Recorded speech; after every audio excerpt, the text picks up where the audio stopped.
ಡಿಸೆಂಬರ್ನ ಚಳಿಗಾಲದ ಅಧಿವೇಶನದಲ್ಲಿ ಪಾರ್ಲಿಮೆಂಟಲ್ಲಿ ಒಂದು ಬಿಲ್ ಪಾಸ್ ಆಯಿತು. ಗ್ರಾಮೀಣ ಪ್ರದೇಶದ ಗ್ರಾಮಗಳ ಅಭಿವೃದ್ಧಿಗೆ ಪೂರಕವಾಗಿ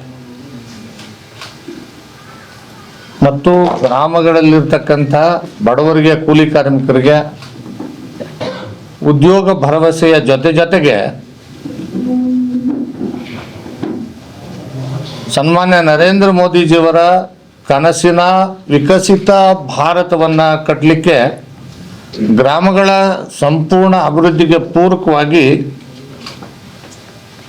ವಿಕಸಿತ ಭಾರತ ಜಿ ರಾಮ್ಜಿ ಅನ್ನುವಂಥ ಒಂದು ಕಾಯ್ದೆಯನ್ನು ಜಾರಿ ತರಲಾಯಿತು. ಈ ಕಾಯ್ದೆ ಯಾವುದೇ ಹೊಸದಲ್ಲ.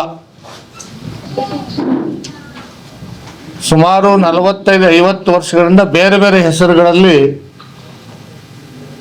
ಈ ಒಂದು ಉದ್ಯೋಗ ಭರವಸೆ ಯೋಜನೆಗಳು, ಖಾತ್ರಿಗಳು ಈ ದೇಶದಲ್ಲಿ ನಡ್ಕೊಂಡು ಬಂದಿರತಕ್ಕಂಥದ್ದು. 1989 ಇದನ್ನ ಉದ್ಯೋಗ ಭರವಸೆ, ಗ್ರಾಮೀಣ ಉದ್ಯೋಗ ಭರವಸೆ ಕಾರ್ಯಕ್ರಮಗಳು ಅಂತ ಹೇಳಿ ಆ ಒಂದು ಹೆಸರಿನಡಿಯಲ್ಲಿ ಮಾಡ್ತಾ ಇದ್ರು. ಅದಾದ್ಮೇಲೆ ಅದನ್ನ ಜವಾಹರ್ ರೋಜ್ಗಾರ್ ಯೋಜನೆ ಅಂತ ಹೇಳಿ ತಂದ್ರು, ಜವಾಹರ್ಲಾಲ್ ನೆಹರು ಅವರ ಹೆಸರು ಮೇಲೆ. ಅದಾದ್ಮೇಲೆ ಮತ್ತೆ ಅದನ್ನ ಗ್ರಾಮೀಣ ಉದ್ಯೋಗ ಭರವಸೆ ಯೋಜನೆ ಅಂತ ತಂದ್ರು 99ರಲ್ಲಿ. ಅದಾದ್ಮೇಲೆ 2004ರಲ್ಲಿ ಕೂಲಿಗಾಗಿ ಕಾಳು ಯೋಜನೆ ಅಂತ ತಂದ್ರು. 2006ರಲ್ಲಿ ರಾಷ್ಟ್ರೀಯ ಗ್ರಾಮೀಣ ಉದ್ಯೋಗ ಭರವಸೆ ಯೋಜನೆ ಅಂತೇಳಿ ಅದನ್ನು ಜಾರಿಗೆ ತಂದರು. 2009ರಲ್ಲಿ ಅದಕ್ಕೆ ಮಹಾತ್ಮ ಗಾಂಧಿ ಹೆಸರನ್ನು ಸೇರಿಸ್ಬಿಟ್ಟು Mahatma Gandhi national rural employment guarantee act ಅಂತ ಹೇಳಿ ಅದನ್ನು ಬದಲಾವಣೆ ಮಾಡಿದೆ. ಕಾಲಕ್ಕೆ ಗ್ರಾಮೀಣ ಪ್ರದೇಶದಲ್ಲಿರ್ತಕ್ಕಂಥ ಬಡವರಿಗೆ, ಕೂಲಿ ಕಾರ್ಮಿಕರಿಗೆ ಉದ್ಯೋಗ ಭರವಸೆಯನ್ನು ಕೊಡ್ತಕ್ಕಂಥ ಯೋಜನೆಗಳು ಬದಲಾವಣೆ ಆಗ್ತಾ ಹೊಸ ಹೆಸರುಗಳಲ್ಲಿ ಹೊಸ ರೂಪಗಳನ್ನು ತಾಳಿರ್ತಕ್ಕಂಥದ್ದು ನಮಗೆ ಕಂಡು ಬರ್ತದೆ.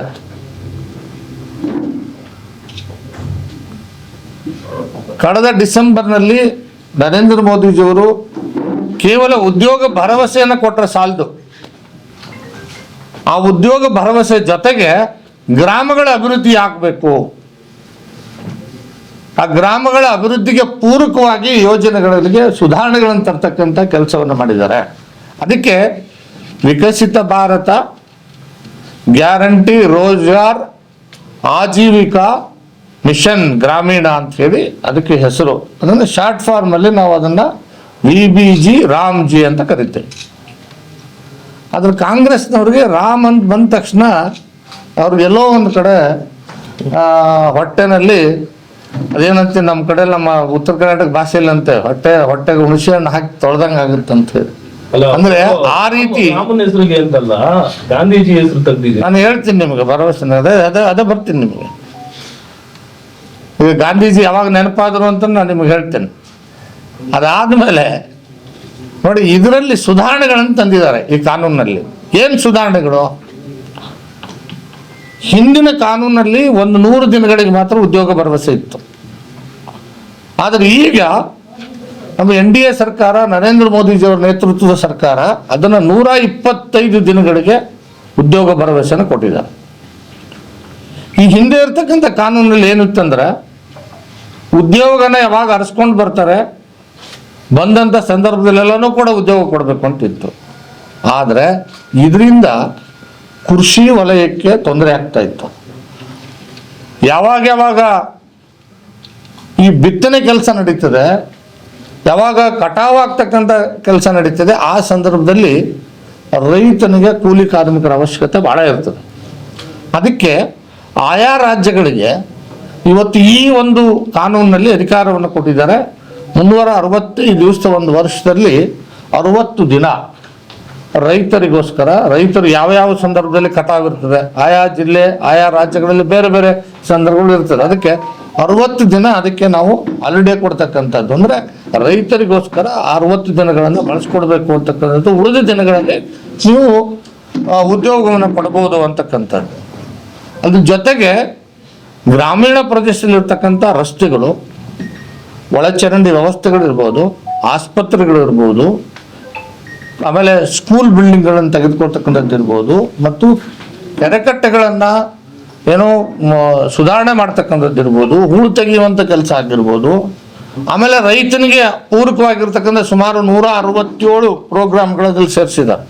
ಬಹುಶಃ ಅವನಿಗೆ ಈ ಕೊಟ್ಟಿಗೆ ಕಟ್ಕೊಳ್ತಕ್ಕಂಥದ್ದು, ಇನ್ನೊಂದು ಬೇರೆ ರೈತನಿಗೆ ಆಮೇಲೆ ಗುಡಾವಣೆಗಳನ್ನು ಕಟ್ತಕ್ಕಂಥದ್ದು ಇರ್ಬೋದು. ಅವನಿಗೆ ಏನೋ ನಮ್ಮ ರೈತನ ಬೆಳೆದಿರ್ತಕ್ಕಂಥ ಮಾಲನ್ನು ಶೇಖರಣೆ ಮಾಡೋದಕ್ಕೆ ಬೇಕಾಗಿರ್ತಕ್ಕಂಥ ಗುಡಾವಣೆಗಳನ್ನು ಕಟ್ಟೋದಕ್ಕೆ. ಇದರಲ್ಲಿ ಅಂದರೆ ಗ್ರಾಮೀಣ ಪ್ರದೇಶದ ಅಭಿವೃದ್ಧಿಗೆ ಪೂರಕವಾಗಿರ್ತಕ್ಕಂಥ ರಾಷ್ಟ್ರೀಯ ಸಂಪತ್ತನ್ನು ನಾವು ಏನು ಉಪಯೋಗ ಮಾಡ್ತೇವೆ ಅದು ಗ್ರಾಮದ ಅಭಿವೃದ್ಧಿಗೆ ಪೂರಕವಾಗಿರಬೇಕು ಅನ್ನುವಂಥ ಸುಧಾರಣೆಗಳನ್ನು ಈ ಕಾನೂನಲ್ಲಿ ತರ್ತಕ್ಕಂಥ ಕೆಲಸ ಮಾಡಿದ್ದಾರೆ. ಇದ್ರ ಜೊತೆಗೆ ಕಂಪ್ಲೀಟ್ ಇವತ್ತಿನ ಟೆಕ್ನಾಲಜಿಯನ್ನು ಉಪಯೋಗಿಸ್ಕೊಂಡು ಡಿಜಿಟಲೈಸೇಷನ್ ಮಾಡ್ತಕ್ಕಂಥ ಕೆಲಸ ಮಾಡಿದ್ದಾರೆ. ಪ್ರತಿಯೊಂದು ಕೆಲಸಗಳನ್ನು ಎಲ್ಲೆಲ್ಲಿ ಗ್ರಾಮ ಸಭೆ ಮತ್ತು ಗ್ರಾಮ ಪಂಚಾಯತಿನಲ್ಲಿ ಕೆಲಸಗಳು ಏನು ತಗೋಬೇಕು ಅಂತ ತೀರ್ಮಾನ ಆಗ್ತದೆ, ಅದರದ್ದು ಕಂಪ್ಲೀಟ್ GPS ಲೊಕೇಶನ್ನಲ್ಲಿ ಯಾರೇ ಮನುಷ್ಯ ಅಲ್ಲಿ ಕೆಲಸಕ್ಕೆ ಬರ್ತಾನೆ ಅವನು ಬೆಳಗ್ಗೆ ಬಂದ ತಕ್ಷಣ ಅವನು ನಿಮಗೆ ಬಯೋಮೆಟ್ರಿಕ್ ಅಟೆಂಡೆನ್ಸ್ ಅಂತ ತಗೊಳ್ತಕ್ಕಂಥ ವ್ಯವಸ್ಥೆಯನ್ನು ಇಲ್ಲಿ ಜಾರಿಗೆ ತಂದಿದ್ದಾರೆ. ಯಾಕೆ? ಹಿಂದೆಲ್ಲ ಏನಾಗ್ತಿತ್ತು ನಿಮಗೆಲ್ಲ ಗೊತ್ತಿದೆ, ಉದ್ಯೋಗ ಖಾತ್ರಿ ಯೋಜನೆ ಅಂತಂದ್ರೆ ಅದೊಂಥರ ಲೂಟಿ ಹೊಡೆಯೋ ಒಂದು ಉದ್ಯೋಗ ಆಗ್ಬಿಟ್ಟಿತ್ತು.